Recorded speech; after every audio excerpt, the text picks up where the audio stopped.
I was like, they took my freaking kitty. Charlie the Unicorn, relevant in 2022. Here we go.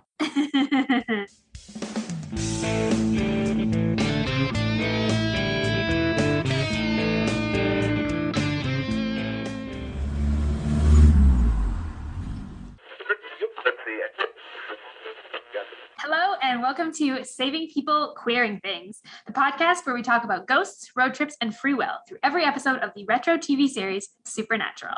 Today we're exploring Season 3, Episode 15, Time is on My Side, through the theme of heritage. We are Noah, Abigail, and Elayna, and we'll be your hosts today. Thanks for coming in. Hello. Hello, everyone. How are y'all today? Doing awesome. We're recording this episode and our Season 3 finale today, and I am pumped.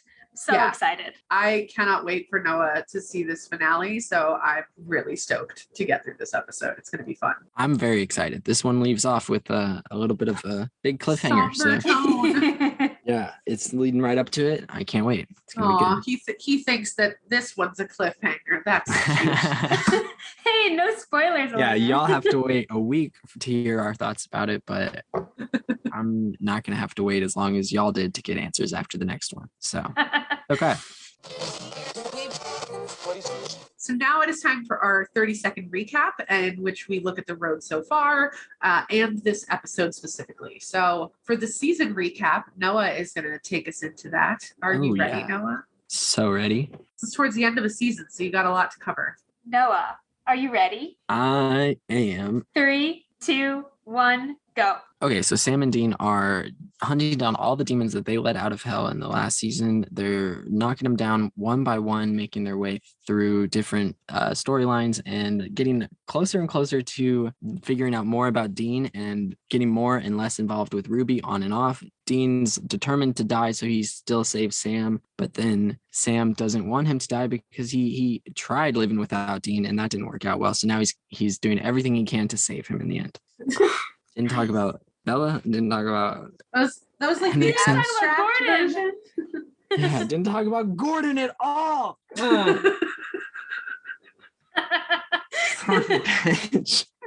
It's fine. Dishonor on you. Dishonor on your cow. God damn. I love Gordon. I didn't want to talk about his ending, so that's fair. Fair. Right, and then Abigail is going to take us for our 30-second recap of this episode. Are you ready, my friend? No, give me a second, and then I will be. Take all the time you need to buffer. Okay, I think that we're good enough. I think that we're gonna roll with it. All right, okay. Let's count you in. You ready? 3, 2, 1, go. Okay, so Sam and Dean are on this case of this guy who's been using science to stay alive by harvesting people's organs. Sam's like, we could use this to save Dean. And Dean's like, that's a bad idea. At the same time, Dean's like, we're going to keep hunting Bella. They get a lead on Bella. And turns out she has gotten rid of the cult, but the reason that she had it was to try and get out of her own deal. And Dean's like, we could have helped you if you had asked us, but it is too late. And the episode ends with Bella's clock running out. Oh, right as your clock ran out on the... damn. Yeah. That was very good. Well done. That was great. Thank you. So now we're going to jump into this week's episode and theme discussion. And today we looked at this episode, Time is on My Side, through the theme of heritage. If you are new with us or you haven't been here for a while, every week we choose a theme and we talk about where we see that theme in the episode. So yeah, heritage is a really interesting one this week. I'm excited to hear what both of you have to say about it. It was a very interesting theme to go off of because this show revolves around heritage. You know, the whole show is started with the boys given the mission of their father. Like that's the basis of the show at its bones. Yeah. I thought we might want to start with a definition of heritage. So the idea of heritage, and this is kind of pulled from a few different dictionary definitions and kind of amalgamated. Heritage is something that might be inherited. It could often refers to a valued object or a valued quality that has been passed down. Heritage is often connected to family and or culture. And yeah, the idea of gaining something that's been passed on to you and that something whether it's a material object or an immaterial thing, is your heritage. Like you said, Noah, very much in line with kind of this show from the very beginning. What I really liked with this theme in relation to the episode is the fact that they're basically working like a legacy case for John. Mhm. So that was like a really, I just think that was probably one of the most surface level tie-ins that one could make, is that this is like a passed down case, basically, that they thought was resolved, but turns out it's not. Yeah. So with that, I kind of wanted to ask the question to both of you, is heritage something that we get to choose? And can you reject your heritage? Specifically in terms of this episode, I'm curious about your answers to those questions. I don't think you can choose your heritage. Okay. Interesting. That's why I'm asking. I don't have an answer I'm leading you to here. I'm just very curious about what you think of heritage like as a concept at all. Well, what's interesting is I don't think that you get a chance to choose it, but I do think you can reject it. I think you can choose whether or not you respect it as your heritage. That's a good distinction. Yeah. How much you can choose like its impact on you, or maybe not even its impact on you, but you can choose how you want to uphold it, or is it something you celebrate? Yeah. Right. Yeah. Is it something you follow in the footsteps of, or is it something you walk away from? Yeah, I think it's definitely it can be a choice for sure. Yeah. And I think within relation to the episode, they do uphold it because they do pursue this case. They could have just like left it alone, especially because one of the notes you have is that Sam's idea is pretty unhinged. And I agree. Every time I watch this episode, I want to know what brain tumor Sam is operating with, thinking that this is a good idea, thinking that this is something that Dean would even want. Sam being like, we can just Frankenstein Dean to keep him alive is the worst idea he's ever had in this show. And Sam has had some bad ideas in this show. What's even the logic behind that? Because if the demon is going to kill Dean, if that's where his mind is at, then it's going to obliterate him. It's not going to just be like, stab, you're done. Yeah, there's not going to be an opportunity to he'd have to, this living forever thing have to revive him. This is not like Dean is going to die one day and we just have to make sure he never dies. This isn't like something is coming to kill him distinctly. And we know it's like Hellhounds. Yeah. We know the whole idea is that like you die. It's not like a deal comes due just when you naturally die. It just comes due when it comes due. So this plan was always very bad. Yeah, it was terrible. Let's call it what it is. But I'm curious, I'm interested in like, the thing I was thinking about a lot with this episode was about the idea of like qualities being passed down more than just like this case, which is passed down from John kind of unintentionally, but also like, what are the qualities that John has passed down to Sam and Dean? And like, which one of those have they like upheld and which ones have they walked away from, even in this episode? I was going to say this episode, it really feels like Dean is choosing to honor the heritage piece of like things being very black and white. Like there's monsters and there's not monsters. And this guy is a monster and I'm not going to become one to be like this guy. And so we've had a lot of growth, I think, on both of the boys' part in the last 3 seasons of them realizing that like good and evil is a bit more gray than they necessarily believed and were raised to believe. But I think because of how close to the end Dean is, he's like starting to panic. And so he's kind of like reverting back to that idea of like, no, this is black and white.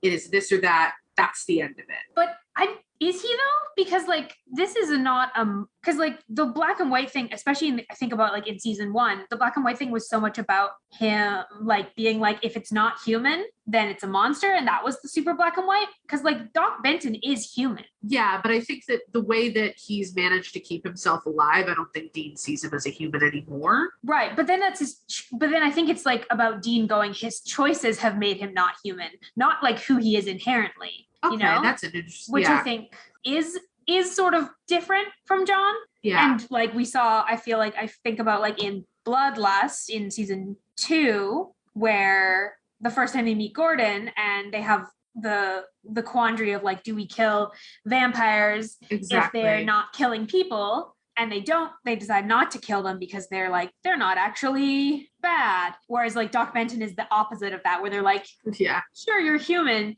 but also the things you've done to keep yourself human actually make you the bad guy. Yeah. And there isn't a redemption arc, which I think is maybe the point you were making, is like, there's no redemption. There can't be a redemption for Doc Benton, and there couldn't be for Dean if he went that route. Yeah. No.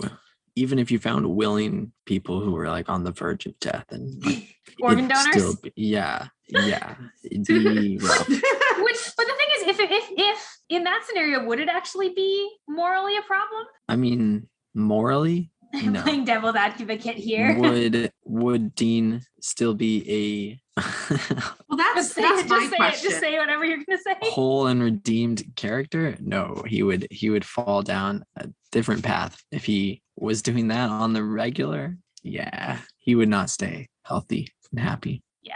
Not that I think he does in this show. So it's fine if that's what they want to go with, but that's a commitment. Well, what's a shame is that if the good old Doc didn't look so creepy, he could make this a sustainable practice by just like opening a morgue and just like harvesting what he needs from the bodies, because then you're not hurting anyone. You're getting to live forever.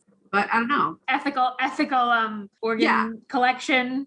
By the way, I'm not endorsing this in any capacity. I'm just I mean, saying. it sounds like No, like it just, I No, don't think this is a good idea. I'm not encouraging listeners to open a morgue so that they may harvest organs. But I'm saying, like, if this doctor wanted to find a slightly more ethical approach to his creepy immortality, that could have been one way he could have done it, and he didn't because he's creepy. Yeah, and maybe Sam and Dean would have given him a pass if he was not killing people. He was not murdering people.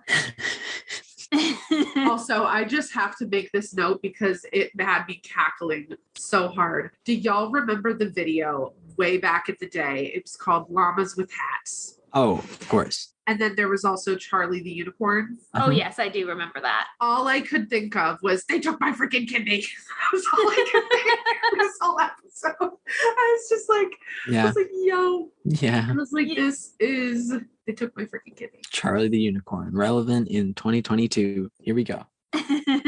What a time to be alive. What a time. What a time. Another piece of heritage that Sam and Dean have is the journal. Like, we talk about like valued objects. Yes. That's something that they have from John that I think would qualify as like a heritage item. And they don't have a lot. I mean, even the car is that too. Yeah. The car is part of their like heritage. Yeah, definitely a part of Dean's. Yeah. Significant big part of his life right there. Yeah. Well, and that's interesting too, like in terms of heritage, because like Sam is not as attached to the car as Dean is. Like, Dean has taken on more of that heritage than Sam has. During Mystery Spot, do you think Sam developed more feelings for the car? He had the car the whole time? Right? Yeah, he had the car the whole time. We see him driving it. Yeah. But I don't think he ever is going to dissociate Dean from that car. That's, I think. Well, fair. I think if Dean's out of the picture, Sam protects it for him. Yeah. Because of his heritage. Because that's like Dean, that becomes Dean's heritage then to Sam. And then the car is going to matter. Yeah. Yep. Which is maybe leads to another kind of point about heritage, is that like this episode is about so much of like Dean's decisions are being made based on like what he wants his legacy to be, and like legacy and heritage are kind of linked together. I was thinking about legacy a lot this episode too. Do you say more? Oh no, just like I feel like it ties really well into the idea of heritage. Like, when I hear heritage, I tend to actually think more about legacy, because like legacy is sort of like, heritage is the history part, whereas legacy is like what you do with it in a way. And I think that that's what Dean is really struggling with, is like his legacy. Like, what is he going to leave behind for his brother if he does not find a way out of this deal? Like, you have a heritage, but you leave a legacy. Yeah. I feel like they're opposite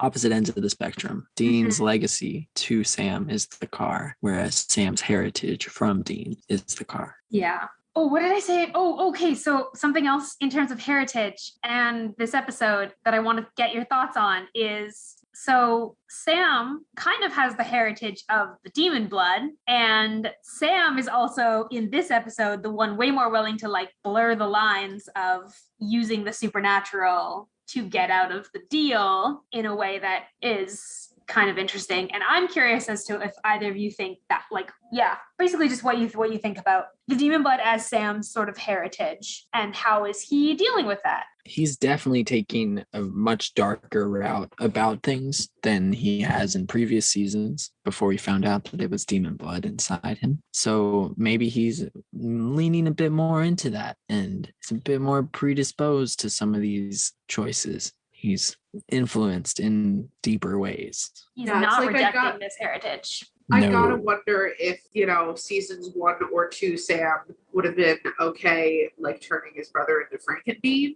I don't know that would have been in the cards as much. I don't think so. I think that Sam wanted so desperately like to not have something be different about him, but now that he knows that there is, like, this whole season seems more and more willing to like walk towards that line of like, well, if this is my destiny anyway, Might as well just go all the way. as opposed Might to as well be a family of monsters.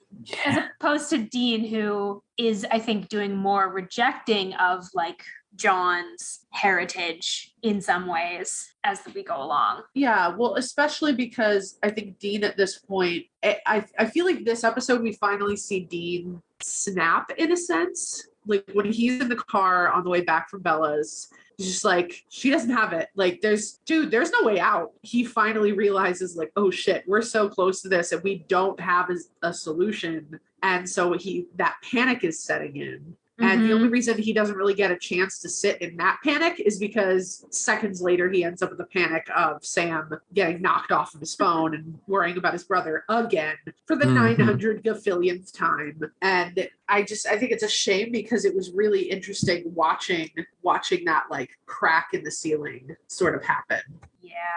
Yeah, watching him realize that they've run out of their options and they still, like, they don't have any, there's no good options left. The only options left are like bad ones. Yeah. Ones he'd rather not take. That's FrankenDean. Yeah. I guess Elayna has so well dubbed it FrankenDean. Another like heritage piece that they unfortunately have picked up from John is the idea that it's ever a good idea to like split the party. Oh, yeah. John, notorious solo hunter. Sam and Dean, notorious for going off on their own at the worst possible times. The worst times. Like, Yeah.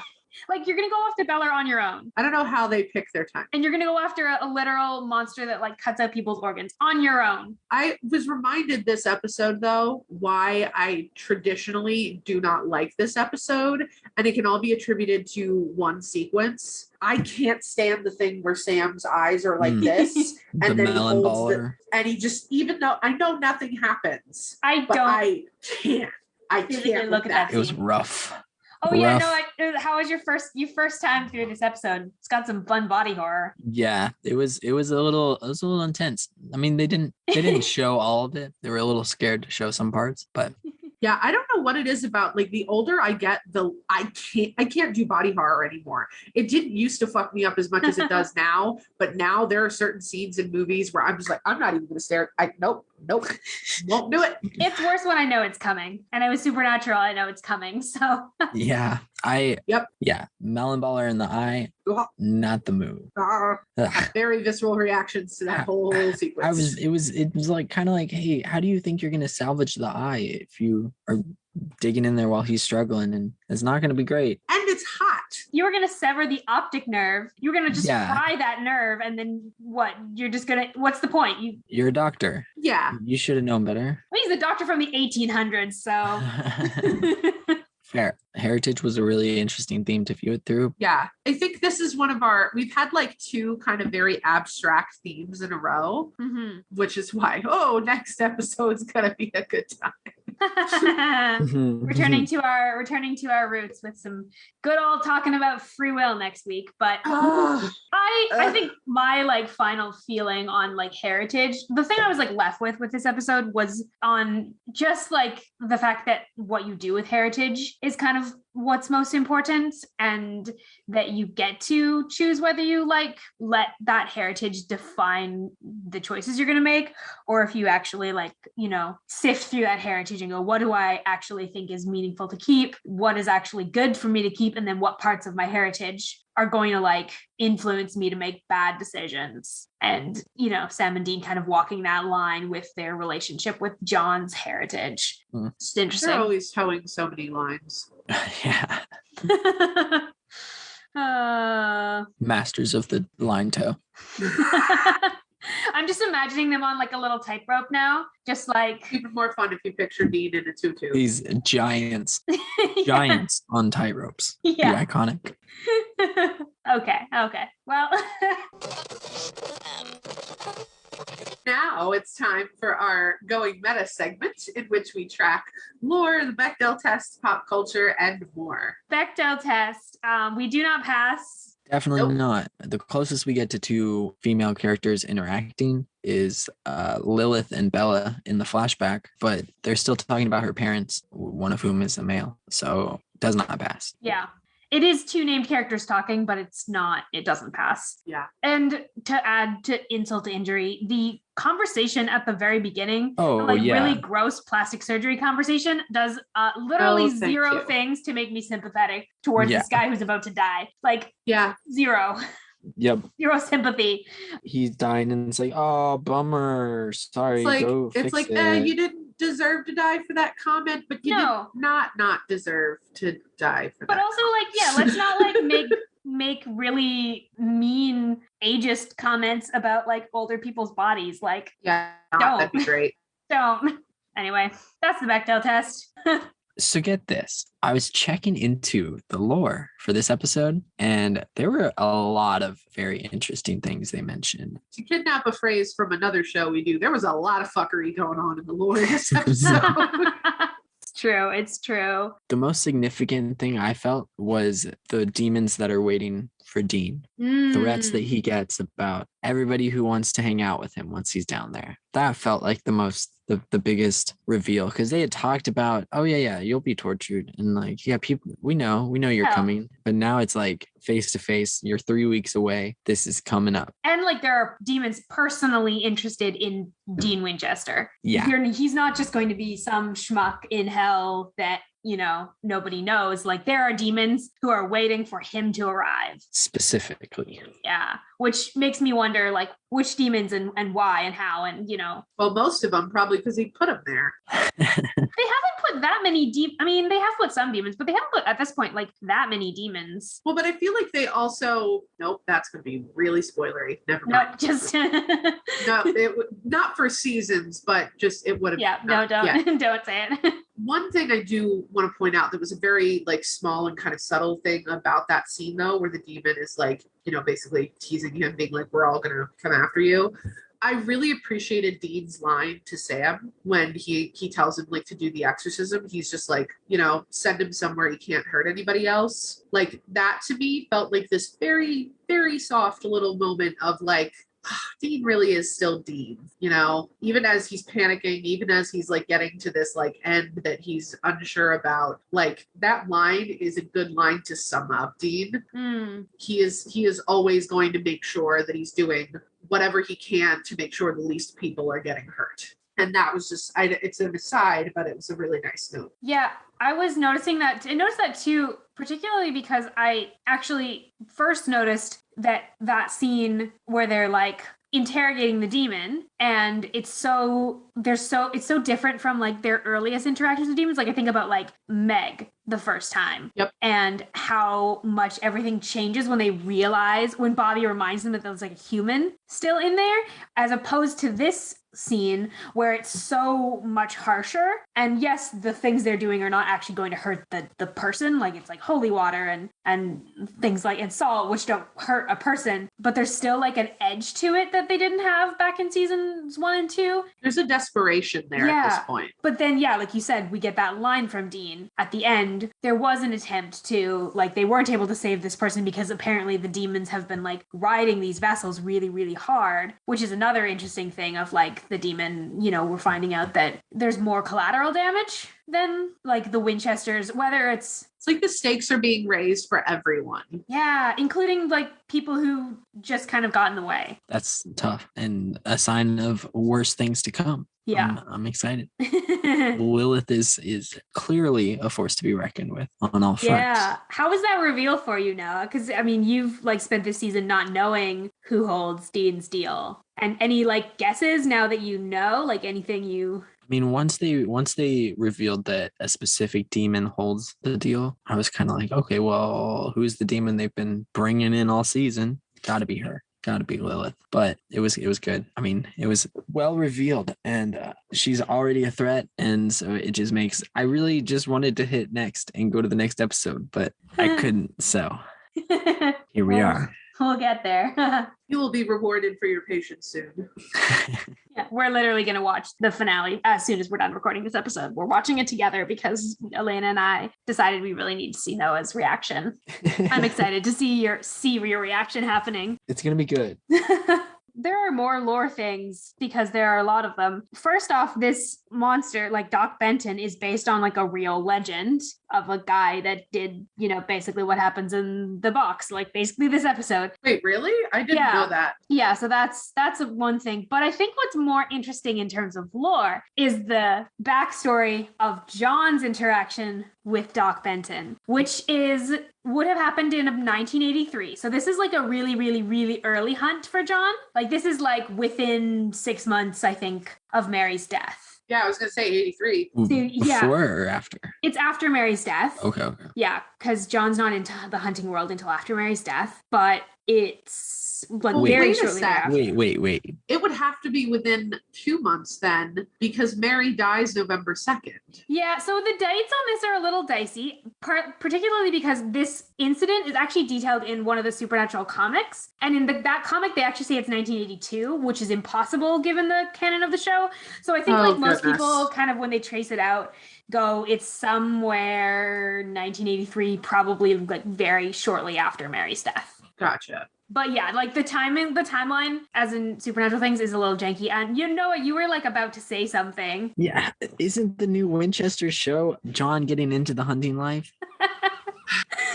Another conversation for another podcast. Fucking hell. So Noah knows about the Winchester show coming, but also hasn't seen past season 3. So Elayna and I can't say a lot to... How long do I have to wait before that makes sense? Yeah, actually, some of it's going to start making sense in season 4. Some of it will start making sense very shortly. Yeah, like 10, give it like 10 episodes. Other bits, give it a couple years. Okay. And other bits, we still don't understand. So yeah, other bits, not even 15 seasons could explain. Yeah. Okay. Yeah, fair. We'll get there. I'll Google it. No, I'm just kidding. No, don't you dare. Don't you dare. Don't look it up. Okay, but so I was like reading this comic because I wanted to know, you know, what do we know about like John and Doc Benton? And basically he's hunting it with another hunter. He is trying to, like, in this comic, he's trying to get to like this priest that can help him talk to Mary somehow. So like John is actively looking for a way to communicate with Mary, which is fascinating all on its own. And then, yeah, he like takes his heart in, and that's how they like kind of take him out. It's a little gory. Yeah, it seems like they... Oh God. Yeah. Oh no. Oh. I will link in the episode description to a version of this comic I found online because it's kind of hard to find. Is the second half of that man's body missing? Yeah. So John and this other hunter apparently like decimate Doc Benton. But it doesn't seem like, it seems like they mostly just like tear him up and they're like, good enough. And you know, it's funny because I came into this episode like really ready to just like give John crap for being a terrible hunter who like didn't finish a job. And that comes back to bite Sam and Dean in the ass. But then when I realized that it was like one of the very first hunts he'd ever been on, I was like, okay, like I don't want to give John a pass, but also he didn't know what he was doing yet.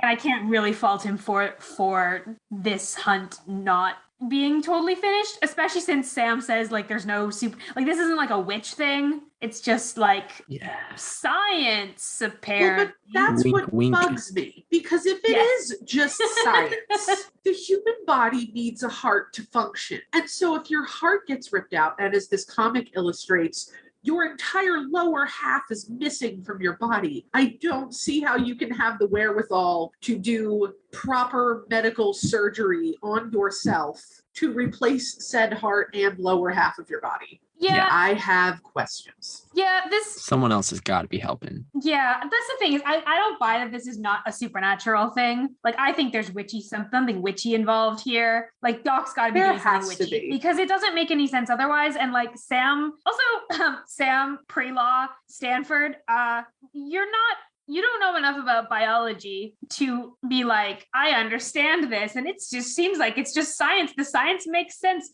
You don't know anything about science. It checks out. He learned all about organ replacement at Stanford, though. Yeah. I did a whole study about organ replacement and about how cool it is. And no. John's long con to make sure that Sam could sniff out the supernatural and the non-supernatural. Just enough it's like the epitome of like just enough information to make you dangerous to yourself and everyone around you. Any other lore? Hellhounds got brought up. Yeah, did you know about Hellhounds before this? I did know about Hellhounds. I didn't know about right, yeah, season 2. Oh, well that's a new piece of information, like Devil's Shoestring. And it won't be there again. Yeah, which it can go firmly into Lost Canon because we don't get Devil's Shoestring again. Love that. Even though we do get Hellhounds. Yeah. I mean, it seems like if there's only... We get more Hellhounds. We also get the information that apparently soul deals can be changed because the demons try and change the terms of Bella's contract. Which is, I suppose, some hope for Dean because it's... Well, we did know that before because they did change the very first episode, Crossroad Blues, they convinced the demon the regular Crossroads demon, they convinced her to let the guy out of his deal. But that's like they've trapped her and threatened her. Like it's a little different.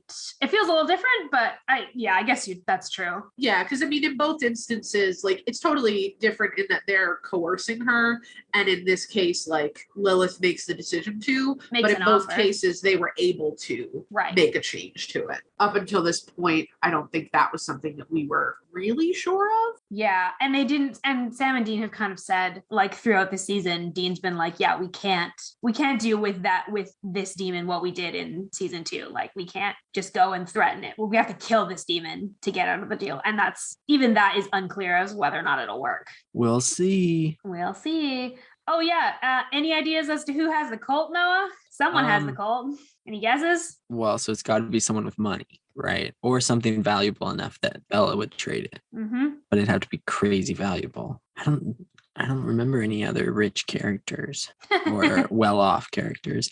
So I'm gonna say Ellen. Ooh. Why are you gonna say Ellen? Because I want her to come back in a big way. So Ellen shows up with the cult. That'd be some badass shit right there. Honestly. It's not Bobby and it's not Gordon, so.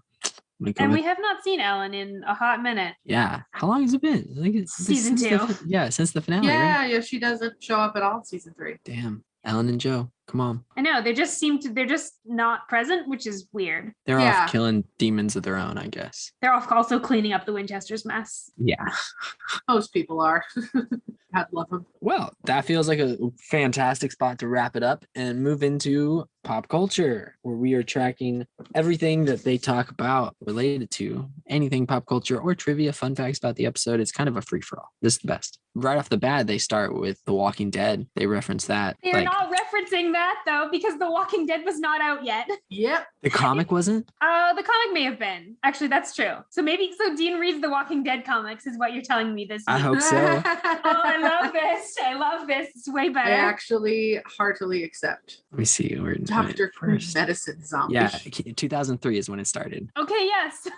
The show didn't start till 2010, but yeah, that was what I was working off of. Yeah, he definitely reads the comics. He knows about the governor and all that would have probably been out by then. Dean's gonna be so excited in 2010. If he survives his hell deal, he's gonna be so excited in 2010 when Walking Dead starts airing. And season 1 is top notch, so he'll be excited if he makes it. What was y'all's favorite reference? The Antique Roadshow reference is my favorite reference because when I was a kid, my dad really loved the Antiques Roadshow. And I think it would like air on like Sunday afternoon. So we'd like come home from church and usually my dad would be like watching TV and I would like sit and watch like Antiques Roadshow.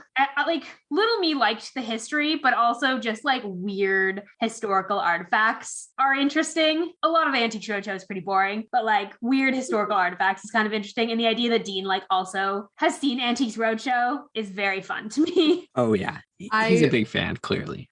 The boy has range in terms of genres that he likes of TV. Absolutely. All over the place. I love the reference of Dr. Quinn medicine scientist. That was, speaking of like shows that our parents watched, my mom was very big into the medicine woman. And so every time I get to that reference, I'm like, oh, nostalgia. Hell yeah, that's adorable. Yeah. What about you, Noah? Do you have a favorite reference? I mean, Walking Dead was my favorite, but CSI Miami is always a fun one that Dean would watch, clearly. It's where he gets his terrible interviewing skills. Yeah. One other kind of pop culture note is that one of the scenes with Bella is the backdrop is a place called Riverview Mental Hospital.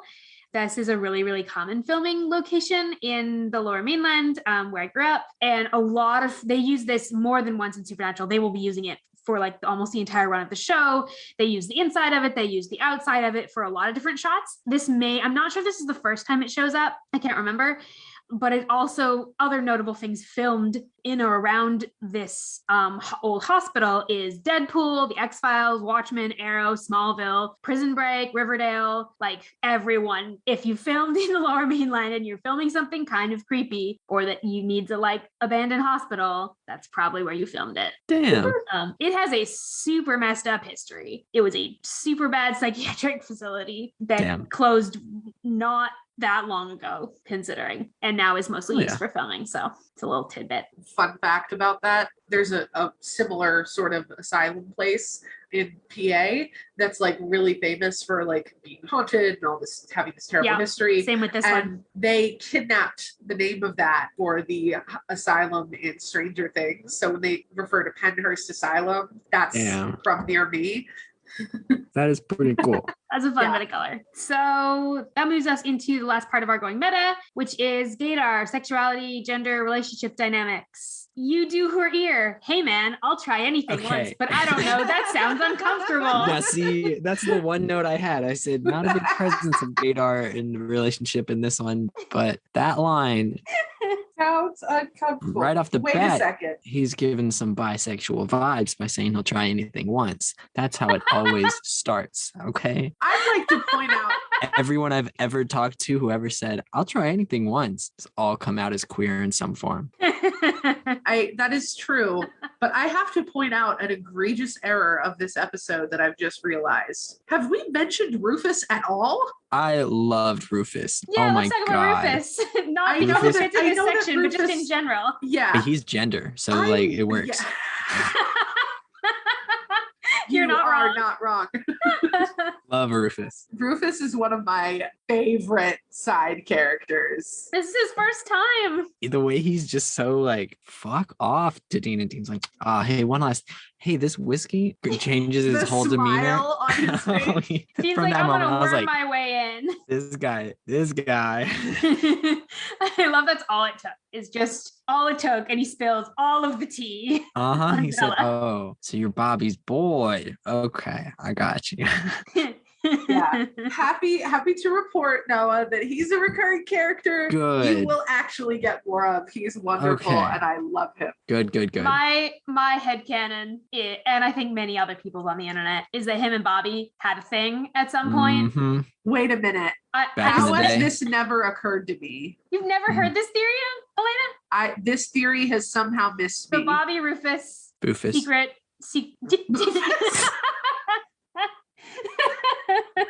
No. Back in their prime, they were the power couple for sure. I'm like, Rufus like left hunting and hasn't talked to Bobby in a really long time. Like smells like a breakup to me. Ooh. He wanted out of the life Bobby couldn't get out. I And wonder. how savage of a line of like, I'm what you have to look forward to if you survive, which you won't. Like That was like, just came for his whole life. You're Yeah. fucked. And even if you weren't, you are. Even if you are. Oops. Sorry, pal. It's great. He was such a strong character. Mhm. Cannot wait to I get couldn't more. let us go this episode without mentioning him because I Of course. not. adore Rufus Turner with all my heart. Yeah. Also, just like I don't know, it's really interesting. We've gotten a lot of like, not a lot. Every time we meet like an older hunter, like older than Sam and Dean, they're always preaching this same message of like, there's no happy ending. We are all going to die bloody. And like here again, we are getting another like hunter, this time like a retired hunter that's saying, this is the job, this is the life. But it's interesting though for him to be saying that because he's literally proving the opposite Yep, with his yep. life. Like you're Yeah. proving that you can live to a, ripe old sassy age. Like aside from seeming kind of grumpy, him saying, I'm what you've got to look forward to if you survive is like not bad. Like honestly, It's he like seems you have fine. you have to look forward to a house and bottles of Johnny Walker Blue.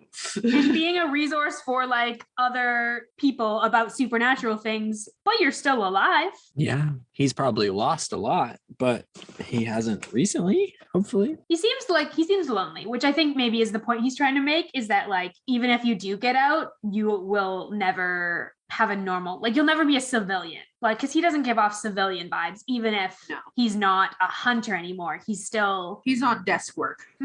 Yeah. Desk duty. Yeah, that I'm glad we talked about Rufus. Yeah. Glad we He was talked about in Rufus. absolute mood the entire time. Well, that's it for going meta. Let's move into our episode mixtape. Noah, do you have a song for this episode? Actually, I do. Peace of Mind by Imagine Dragons off their new album, Mercury Act 2.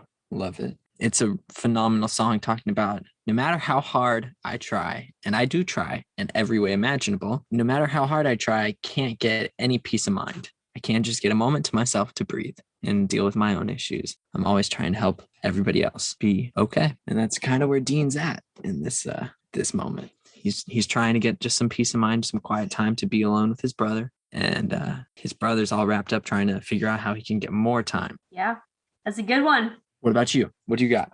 I'm gonna go with The Run and Go by 21 Pilots for Dean at the end of this episode, like specifically when he's in the car saying to Sam, like, there's no way out. There's this whole idea in this song about, I'm up against the wall.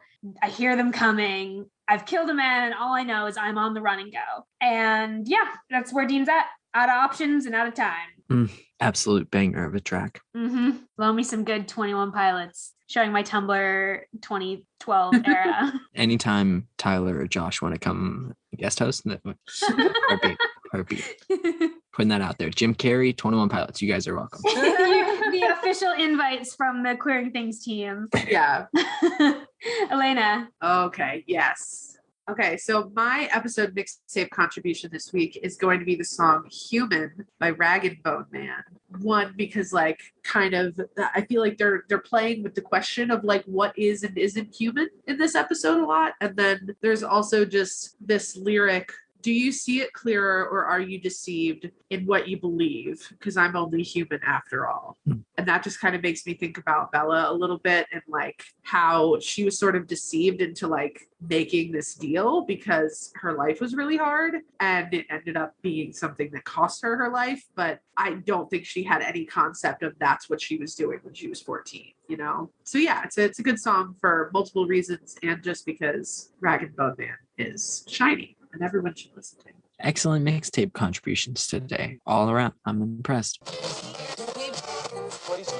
But that also feels like a phenomenal opportunity to slide right into our blessings for the week. Blessings is a little section that we take time to appreciate someone in the episode that we connected with, something that they did, something that they felt, and explain why we just wanted to bless them for that activity. Elayna, did you have a character that you wanted to bless today? Well, in keeping with my mixtape recommendation, I am going to have to bless Bella. I feel like she is a character that was done so dirty by this narrative. It's disgusting because yes, she made very questionable choices. I'm not saying that she is a person without fault, but she had to make an impossible choice in the face of a life that she didn't ask for. You know, should you kill your parents? No. But should your parents abuse you? Also no. And so I think that it's a real shame that her self-reliance led her to make that deal, which cost her life. And also I want to bless her just because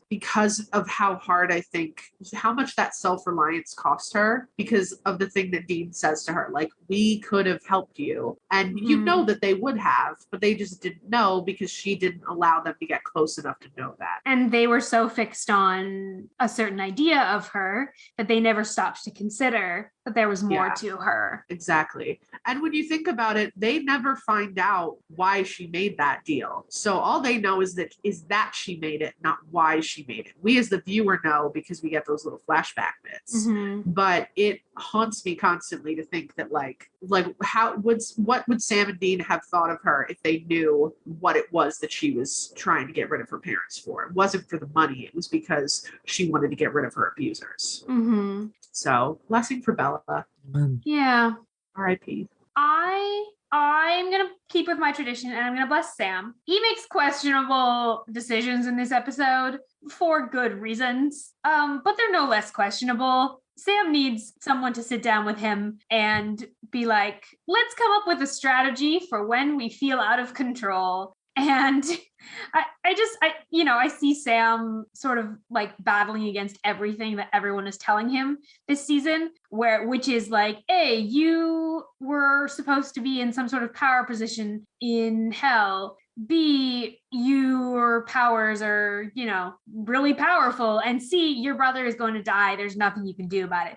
Like Sam is just fighting against all of these things all season and he is exhausted and the cracks are showing. And I just, want to bless him for his desperation because it's getting overshadowed by Dean's, understandably. But Sam is equally like becoming more unhinged as a result. Maybe needs a spa weekend. And a therapist. Yeah. Absolutely. I want to take this opportunity to bless Rufus because I didn't bless Rufus because I was like, no one's going to bless Rufus. Yeah.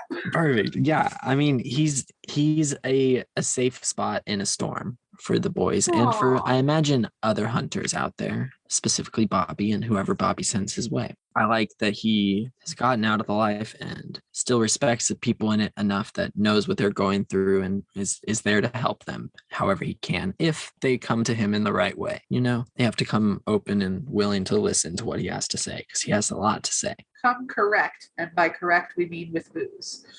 Exactly. Exactly. You respect his knowledge and you bring the good alcohol. Amen. Blessings to Rufus. Lovely. Well, with that, we are at the end of our episode. Thank you, Elayna and Noah, for chatting about this weird ass episode. That's a good summary for it. It was good. It was a lot of fun. This was a good episode. A lot of build up in this one. So. I enjoy the interactions with the side characters of Rufus and Bella a lot this episode, but I absolutely hate the monster of the week for this one. Yeah, not great. It is a super bad premise executed poorly. Not great. It is not science. That is the most objective thing we can say. This is in the Marvel movies now. They throw quantum whenever they want to not explain stuff. Yep. So the supernatural equivalent is Sam being like, "This is not black magic. It's science. It's actual science." Because I know what that's okay. This Sam. episode is the episode where Sam doesn't know what science is. Yep, that's good summary. Yeah. Well, make sure you are all subscribed to Saving People Queering Things wherever you listen to your podcasts. You can find links to all of our social media and how you can reach out to us through our website, queeringthingspodcast.com. We also have a Discord server where we are gathering listeners and co-hosts to talk about Supernatural, to make friends, and to connect around this show. It's a really fun space, and we hope that you will join us there. The link to that is on the website. We just revamped it this past week. We just revamped it a few weeks ago when you're listening to this, and it's fantastic. Abigail's put a lot of thought and effort into it, and it looks fantastic. It should be a fun place where I'm really hoping that people will just come to make friends and talk about Supernatural, or just talk about fandom and fun stuff in general. Like, come make friends with us, come make friends with each other. We would really, really love to have you. So be sure to ride along with us next week for the season 3 finale, No Rest for the Wicked, all through the theme of free will. Hell yes. Ooh. I can't express enough how excited I am for this episode. It's going to be great. It's going to be great. Thank you all for coming along for the ride, and we wish you all a peaceful road until we meet again.